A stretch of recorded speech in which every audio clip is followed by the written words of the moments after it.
Hey everybody, this is Nick Christian with Caterpillar Global Dealer Learning. We're here in the FMI Lakes, Florida, and today we're going to be talking about troubleshooting a -3 FMI code on a 3-wire active analog sensor. So as you can see, we've got a C15 industrial engine. We're going to be using this engine today to talk about this troubleshooting. So let's get started. So we said we're going to be troubleshooting a -3 FMI code on an active analog sensor. So before we get too deep into the troubleshooting, I want to make sure we understand analog sensor. What does that mean? Okay, active sensor. An active sensor requires power from the ECM in order to operate properly. In this case, we're dealing with a 5-volt sensor. Okay, analog sensor. What does analog mean?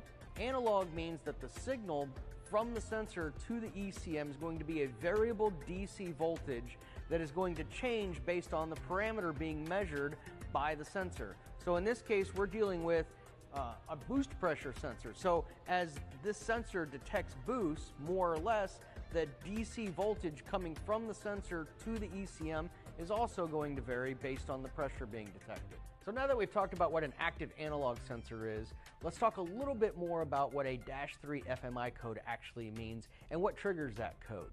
So we moved into the classroom here so we can get a little bit better idea of that. So in our example we're going to be looking at, we're using the boost pressure sensor out on that C15 industrial engine we've got down here in Miami Lakes.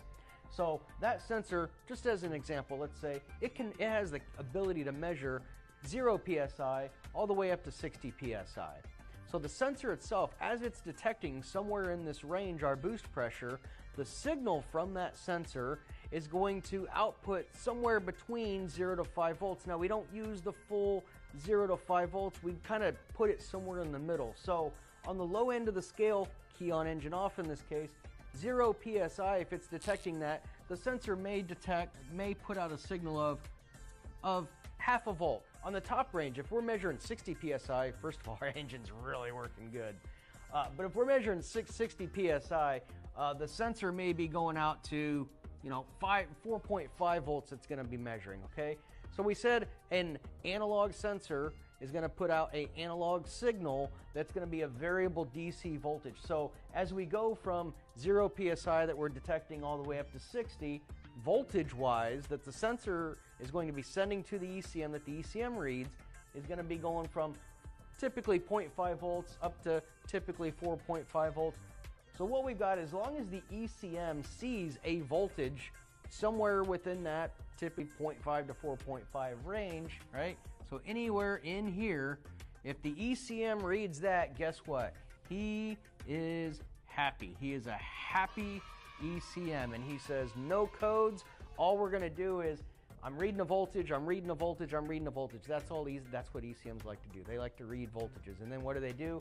They take the voltage and they equate it to a pressure, right? In this case, based on the software. Okay? So an FMI-3 code, the description for that code is voltage above normal. Okay? What's normal? Normal to the ECM is he's happy. Okay? If the ECM detects a voltage above normal, so anything above this 4.5 range, this is where we trigger a -3 FMI code. FMI being failure mode identifier. So it's giving us an indication as to what the failure mode that it's detecting is. In this case, voltage above normal. So now that we understand what a -3 FMI code is, we've got 5 suspects that could be the root cause of the problem. So it's kind of like we're playing detective here, right? What are the 5 suspects? The power wire to the sensor, the ground wire to the sensor, the signal wire from the sensor to the ECM, the sensor itself could be failed, or the least likely, the ECM has failed. All right, so we're ready to begin troubleshooting. Step 1, any problem that we have with any active sensor, the first step is always going to be check for power. Okay, so on this 3-wire sensor, on the A wire is our 5-volt analog supply coming from our ECM. The B wire is our return, also provided by the ECM. And the C wire is the signal from the sensor going to the ECM that's giving us that variable DC voltage that we're looking for. All right, so we go to check for power between pin A and pin B on this 5-volt sensor. What we should see is 5 volts, plus or minus half a volt in this case. So we're seeing that here. This tells me that this active sensor does have the proper voltage coming from the ECM. So what does that do for me? Our 5 suspects, power to the sensor, ground to the sensor, guess what? Those 2 off the list. They are not the cause of the problem here. We're down to 3 suspects that could be the root cause of our problem here. It also does something else for us. We're going to create a short circuit condition and try to flip this code, and that's going to tell us something also. The B wire that we just validated, we can now use that as a ground to short out our C wire, which is the next thing that we're going to troubleshoot. We can easily validate at this point whether or not the sensor is the root cause of the problem or not. The way we're going to do that is we're going to take the sensor out of the equation. We're going to set the opposite condition of the code that we have and see how the system responds. Okay, so if I open up our sensor here, so he's completely out of the equation now. The opposite condition of a -3 code is a -4 code. That is an FMI -4 code. That is a voltage below normal condition. I can make that happen, okay? And how am I going to make that happen? Magic. A little short jumper wire here, okay? And what we're going to do is with the sensor out of the equation, okay? He's not in play here at all. We're going to go ahead and take that signal wire, the C wire, and we're going to short it by applying the sensor ground, the B wire that we already validated, and cause a short circuit between B. What happens? So we've got the B ground wire and the C, the signal wire. Now we wait. So we've waited a few seconds now. Every code's going to be a little bit different based on the software we're dealing with, even based on the sensor that we're dealing with. So this time that we need to wait to see if the code flips can be 3 seconds, can be 5 seconds, can be 10, could be up to 30. It really just depends on that software that we're dealing with and the sensor that we're dealing with. But if we've waited enough time, what we expect to happen, I've made a short circuit condition on this signal now. So the ECM should be seeing a voltage low condition. Okay? So I've made a short circuit. If the ECM then at this point tells me that it's seeing a -4 short circuit condition, voltage below normal, okay, what does that mean? I made a short here. From this point all the way back to the ECM, it's doing what I expect it to do. So let's think about that. I have a short. The ECM tells me I have a short. I remove my short circuit. Okay? Now, if my -4 code disappears and my -3 code appears again, when I make an open, the ECM tells me I have an open. When I make a short, the ECM tells me I have a short. So, who's the odd man out here?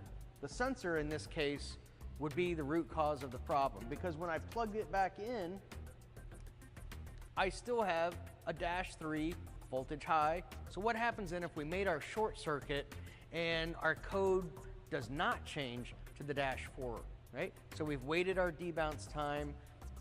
Code still is an active -3 code. So in that scenario, I've made a short circuit at the end of the harness, but from here all the way back to the ECM is still telling me it detects a voltage high condition, right? An open circuit most likely. So in that scenario, what does that tell me about the sensor? I've taken the sensor out of the equation. I've made the opposite condition at the end of the harness, but yet the ECM still tells me I have an open circuit condition. So in that scenario, I'm pretty sure that my sensor is okay because I took it out of the equation. The system is not responding the way I expect it to. So the sensor is not the issue. So I took out the A wire, the B wire, not suspects. In this scenario, the sensor is also not a suspect. So who's left? The signal wire or the ECM? That's the next place we're going to go. So in this case, it's easiest for us to go ahead and troubleshoot the ECM. So we made the opposite condition out at the harness with the sensor not installed. We're going to use that exact same logic, only now we're going to do that at the ECM. So first thing I need to do is look up the schematic for my engine here, okay? So we need to find out where does our signal wire from the sensor enter into the ECM? Which connector, which wire do we go at? So we've identified that. Next thing I'm gonna need is a wire removal tool. Hey assistant, can you help me out on that? Ah, thanks assistant. Good old handy wire removal tool. So we're gonna go ahead and remove that signal wire from the sensor that comes back to the ECM. We're gonna go ahead and open it up.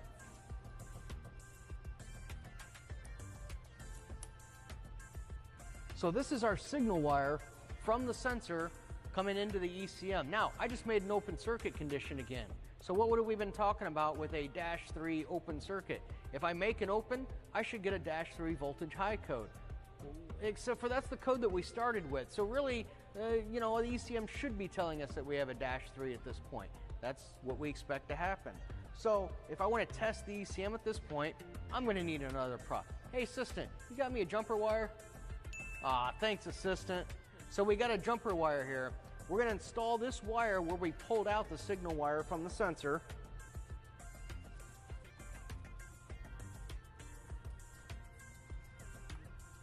All right, we're going to give it the good old 10-pound pull test, make sure it's tight. Yep, it's in there. All right, so now we're tapped right into that pin at the ECM. To create the opposite condition, now we want to short circuit that pin, and we should expect to see a -4 code come up after a certain amount of time. So we moved a little bit of paint from this bolt here. This will make a good enough ground for what we're doing. So if we go here and we create a short circuit on that pin at the ECM, I've made a short at the ECM.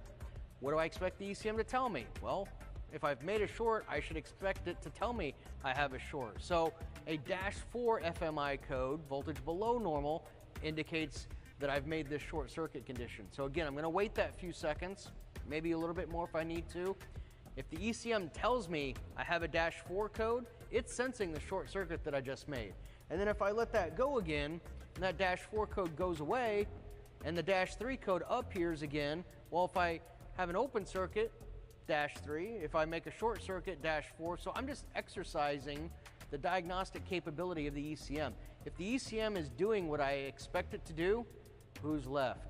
The signal wire between the ECM and the sensor, that's the only suspect that's left. I could go through, ohm that out, and I would expect at that point, based on what my troubleshooting has been, I would expect to see an OL, an open line circuit here, and see no resistance on that wire. So let's flip that around. If I've made my short circuit here at the ECM and I wait my several seconds here, but I still have a -3 code, right? Voltage above normal, even though I'm shorting out that circuit on the ECM, well, this is kind of a rare occurrence, but that would tell me that something inside the ECM is open circuited, okay? We can't go inside the ECM, we can't troubleshoot the internals of the ECM, try to replace the ECM or put on a test ECM if that fixes the problem. I always want to validate and put back the old ECM on. My problem that I have should immediately come back again, and that's a real good procedure for replacing the ECM. All right, everybody. Hey, thanks a lot for watching this video. I hope you enjoyed it. I had a lot of fun making it. If you're interested in more electronics troubleshooting, we're going to be making more videos, so stay tuned to Electronics on Channel 1. Also, if you're interested in coming to a class down here at our Miami Lakes Training Center, we do offer a full-week electronics troubleshooting course where we go through this scenario and a whole lot more. If you're interested, go here and search for course number 52647. It's called Electronics Troubleshooting. I'd love to have you down here for class and answer any other questions that you may have on electronics. So good luck out there troubleshooting, and remember, if you're nice to the electrons, they'll be nice to you.